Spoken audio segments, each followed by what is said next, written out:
Our last lecture focused on the New Deal's central legislation, enacted from 1933 through 1935, and President Roosevelt's triumphal re-election in 1936. This, the fourth lecture in our Roosevelt and Reagan series, will discuss, first, the political and constitutional controversies over New Deal policies, second, a major economic disagreement within the Roosevelt administration, and third, some of the administration's attacks on big business and men of wealth. As we saw in a previous lecture, the cabinet members and other high-level people Roosevelt appointed in 1933 had included some relatively conservative figures along with left-of-center progressives. Now, in the middle years of the New Deal, two of the more conservative people, Treasury Secretary Wooden and Budget Director Lewis Douglas, had fallen away. However, the new Treasury Secretary, Henry Morgenthau, remained something of a force for fiscal conservatism. In addition, Adolph Burley, a law professor who specialized in corporate issues, brought a keen understanding of the business world, along with somewhat more sympathy for its leaders, to the administration. But on the other side of the New Deal team were not only Harry Hopkins, Harold Ickes, and Henry Wallace, but also Rexford Tugwell and Robert H. Jackson. Despite some significant differences among them, Ickes, for example, was tight-fisted with public money and carefully guarded against waste, cronyism, and corruption in the public works spending he supervised, while Hopkins was a big spender by nature and more tolerant of these things. The members of the administration's very sizable left wing shared an aggressive orientation toward American society, wanting really to redefine, not just improve, much of it. Accordingly, such figures, like the president himself, became objects of scathing criticism and fear. Economist Rex Tugwell of Columbia University, who'd been a major contributor to the New Deal's extremely ambitious agricultural legislation, was a radical critic of free enterprise and a strong advocate of economic management by government. Robert Jackson, head of the Justice Department's Antitrust Division, who would later become Attorney General, a Supreme Court Justice, and the leading American prosecutor at the Nuremberg trials of Nazi leaders after the war, was in the mid-1930s an eager prosecutor of wealthy businessmen, including Andrew Mellon, who had been Treasury Secretary throughout the 1920s and a major force behind the Coolidge-era tax cuts. Also on the more aggressive big government and anti-business side of the administration were a set of younger officials centered around Thomas or Tommy Corcoran, who was then the chief lawyer for the Reconstruction Finance Corporation and would later, for decades, function as a key political operative, or as he was often known, a fixer, in Washington. As described by the sympathetic Roosevelt biographer H.W. Brands, the young men in this crowd, quote, lived for their jobs, talking politics and economics from early morning at work till late at night over drinks in Corcoran's Georgetown home. They had experience in neither elective politics nor practical business, but they professed to tell the politicians and the businessmen what to do. They were often clever enough to get away with it. Serious political opposition to Roosevelt had begun as early as 1934 with the founding of the Liberty League, an alliance of conservative, often Wall Street-connected Democrats and Republicans who worried about the direction of the New Deal. Among its leaders was Roosevelt's old political associate, Al Smith, former governor of New York and the 1928 Democratic nominee for president.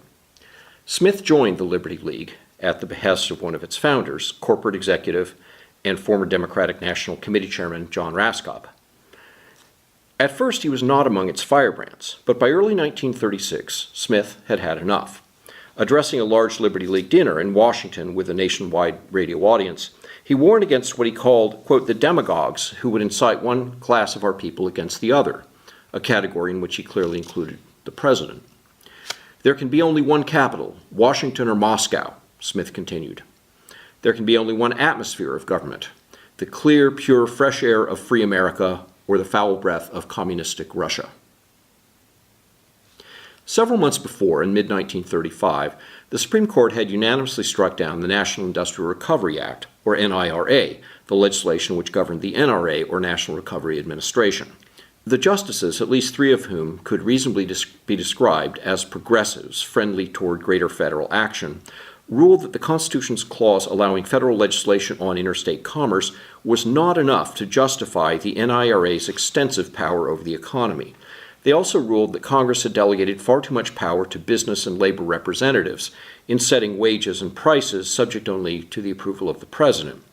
The NIRA's objectives, as stated in the Act, were too vague, the Supreme Court said, to qualify as a legitimate congressional delegation of authority. The executive branch, and really the president, had been granted what should be congressional power since it had, in effect, been given the power to make laws for the nation's industries. Despite the ruling, whose unanimity surprised Roosevelt, given the presence of politically left-of-center justices on the court, Congress soon passed and the president signed the Wagner, or National Labor Relations Act, and the National Bituminous Coal Conservation Act. These laws, regulations of industry, seem to flout the court's opinion in the NIRA case, Schechter versus U.S. Roosevelt even wrote a letter to a congressman urging that Congress pass the coal bill regardless of how many doubts, quote, however reasonable, the president added, it might have about the measure's constitutionality. The Coal Act was indeed declared unconstitutional less than a year later. In another blow to the complex of New Deal legislation, the Supreme Court struck down the Agricultural Adjustment Act of 1933. In 1937, however, the court took a different tack as it upheld a Washington state minimum wage law, a holding that overruled a previous precedent. It also upheld the National Labor Relations Act and the Social Security Act. Social Security was upheld in two separate cases in which the plaintiffs challenged the taxes enacted in the law. It is hard to say whether Roosevelt's threat to pack the Supreme Court with new justices, as he proposed unsuccessfully to Congress after his re-election in 1936, which we will discuss in our next lecture, was a factor in the justices' apparent reversal of orientation toward much of the New Deal's legislation.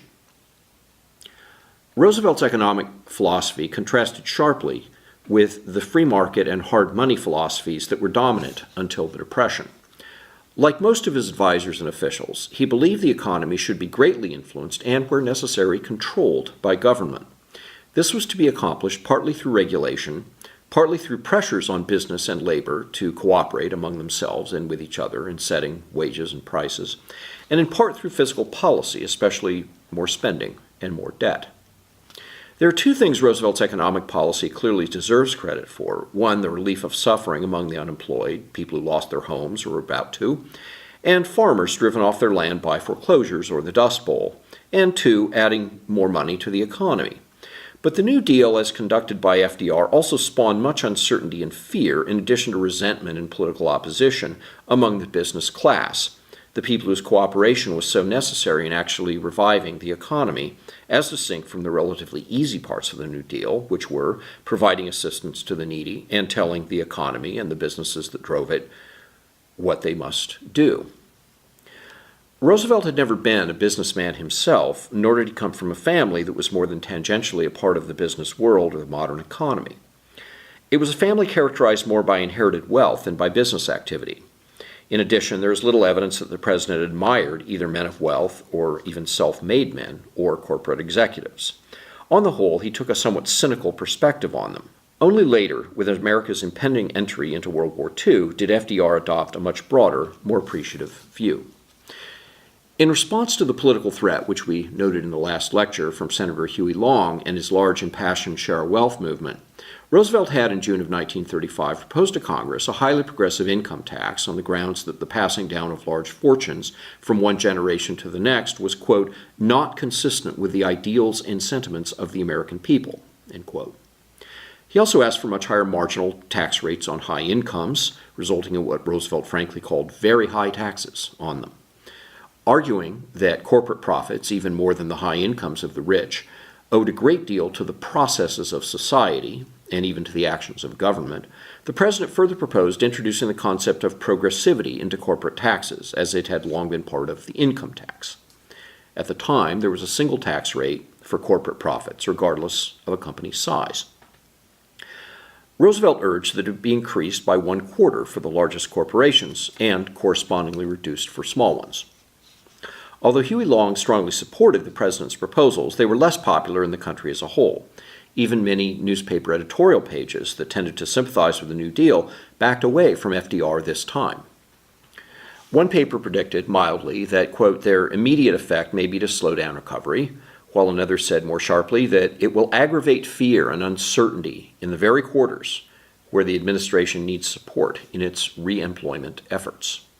The San Francisco Chronicle hit even harder. coming at this time, after the president's defeat before the Supreme Court on his unconstitutional NRA program.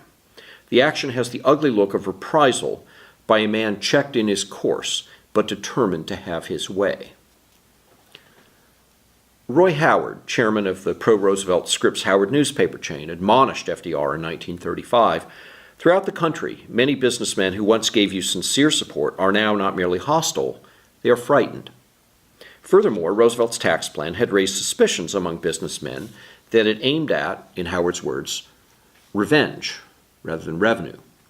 He added, "There can be no real recovery until the fears of business have been allayed through the granting of a breathing spell to industry and a recess from further experimentation." Roosevelt responded rather deferentially, telling Howard that the New Deal's basic program, as he put it, had reached what he called substantial completion, and that there was now indeed a breathing spell. In apparent response to this, the stock market soared. 2 years later, however, in the second half of 1937, there was a serious recession. One interpretation of the so-called depression within the depression is that it was caused largely by Roosevelt's following the advice of fiscal conservatives in his administration that he should now cut federal spending. The other interpretation is that business executives and investors didn't wish to invest their money, and therefore couldn't create many jobs in an environment so full of uncertainty about economic policy, along with high-level hostility toward them, and indeed toward what remained of America's pre-1933 economic system, among some in the administration. In addition to this anxiety, there were also two definite results of New Deal enactments, which might well be a drag on the economy: the higher taxes, including the new payroll taxes for Social Security, plus the higher wages in heavy industry resulting from the more widespread unionization that followed the passage of the pro-union Wagner Act of 1935. Roosevelt received conflicting advice on the recession. As Harold Ickes wrote in his diary, the president, quote, "knows that unemployment is increasing, that business is falling off, but he doesn't seem to me to know just what he can or should do about it." On one side, Treasury Secretary Morgenthau told Roosevelt, "The domestic problems which face us today are essentially different from those which faced us 4 years ago. We want to see private business expand. We believe that much of the remaining unemployment will disappear as private capital funds are increasingly employed." Morgenthau urged progress toward a balanced budget as one of the most important ways of achieving economic growth, as he put it. In contrast, those on the left wing of the New Deal believed the recent cuts in relief spending and increases in taxes should, because they had taken so much money from the economy, be made up for by higher government spending, which would put more dollars into circulation. The latter argument was an example of what was coming to be known as Keynesianism, after the British economist John Maynard Keynes. But Keynes disagreed with the administration's apparent lack of concern for how businessmen saw things and for their worries. In October 1937, he wrote to a friend who had connections with American progressives, including Eleanor Roosevelt, "I think the president is playing with fire if he does not now do something to encourage the business world, or at any rate refrain from frightening them further. If one is purporting to run a capitalist system, and not something quite different, there are concessions which have to be made. The worst of all conceivable systems is a capitalist one kept on purpose by authority in a state of panic and lack of confidence." The observation was passed along to Mrs. Roosevelt, and according to one mostly sympathetic FDR biographer, the president probably did receive it, but in any case disregarded it. In early 1938, Keynes followed up on his indirect warning of the previous fall with an 8-page letter addressed to Roosevelt. There was an error of optimism, Keynes wrote, in the New Dealers' belief that they had laid the groundwork for a lasting recovery. Although he gave the advice we would expect of a Keynesian in an economic downturn, more spending on public works and other government-run projects to increase the circulation of money, he emphasized that Roosevelt should improve the atmosphere for business and the financial sector by making peace with them in his rhetoric. "You could do anything you like with them," Keynes said, "if you would treat them, even the big ones, not as wolves and tigers, but as domestic animals by nature, even though they have been badly brought up and not trained as you would wish. If you work them into the surly, obstinate, terrified mood, the nation's burdens will not get carried to market, and in the end, public opinion will veer their way. After the president wrote back with a response suggesting he was not taking Keynes's points seriously, the economist repeated his concern. "You are treading a very dangerous middle path," he told Roosevelt, adding, "Your present policies seem to presume that you possess more power than you actually have." Keynes advised the president that the key to recovery lay in consumption and therefore consumer spending. This could be accomplished by, initially, more government spending, which meant larger deficits. More money in the hands of the wealthy and business wouldn't do it. It must go to the poor and the middle class, since because of their circumstances they would have little choice but to spend rather than sit on it. Roosevelt had previously been sympathetic to budget cutting, but he also wished to spend more, and recognized too that this was more popular politically. In a major recent work titled The Forgotten Man, that judges most of the New Deal negatively, financial journalist and later Coolidge biographer Amity Shlys stresses the intensity of the attacks on the wealthy, both in speeches by Roosevelt and from certain of his key officials. Practically no business group in the country, Adolph Burley noted at the time, has escaped investigation or other attack in the last 5 years. Regardless of what they may have deserved, he added, the result has been shattered morale. Although Roosevelt did not tend to attack businessmen as a whole, concentrating rather on a few whom he painted as selfish malefactors, he also felt a more general resentment over business's failure to invest in the economy. He even claimed to Treasury Secretary Morgenthau, who didn't believe him, that a knowledgeable person had informed him that business leaders were deliberately sabotaging the economy in order to make the president back away from his reforms. In December 1937, meanwhile, the Labor Department reported that nearly 2 million Americans had become unemployed in the last 3 months. Things were now bad enough that even Morgenthau urged more welfare spending. The administration's demagoguery grew louder. Jackson charged that the deep recession was caused by striking capitalists who deliberately refused to expand or to hire. Ickes blamed what he called, quote, the 60 families who have brought the rest of the businessmen of the United States under the terror of their domination, even raising the specter of what he called big business fascism. Roosevelt now ordered what he called plenty strong antitrust lawsuits against some of the nation's major capitalists. There is, of course, more to be said about the economics, politics, and policy of the New Deal. Stay tuned, and thanks for listening.